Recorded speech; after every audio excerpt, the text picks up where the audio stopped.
మరో breaking news చూస్తున్నాం. ఎక్కడి నుంచైనా పోటీకి సిద్ధమే అన్నారు మంత్రి జోగి రమేష్. ఎన్నికల ప్రక్రియలో జగన్ నిర్ణయాలకు కట్టుబడి ఉంటామని చెప్పారు. నాకు పార్థసారథి అయినా చంద్రబాబు అయినా ఒక్కటే అన్నారు. నా ప్రత్యర్థి ఎవరైనా పెనమలూరు నుంచే పోటీ చేస్తానన్నారు జోగి రమేష్. నిజమేంటో తెలుసుకొని కేశినేని నాని వైసీపీలో చేరారు.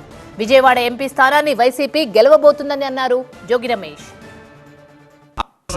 అసలు నా విషయంలో ఇంత కూడా ఎవరు ఆలోచించాల్సిన జగన్మోహన్ రెడ్డి గారు యుద్ధంలో దిగి యుద్ధం చేసి రమ్మంటే ఆ యుద్ధం చేసి రావడమే.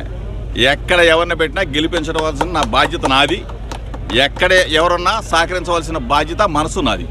ఎక్కడ పరిపాలనాధ్యక్షుడు ఉన్నాడో తెలుసుకున్నాడు కాబట్టి, జగన్మోహన్ రెడ్డి గారి నాయకత్వం కావాలని చెప్పేసి కోరుకున్నాడు కాబట్టి కేశినేని గారు వచ్చారు, ఆహ్వానించాం.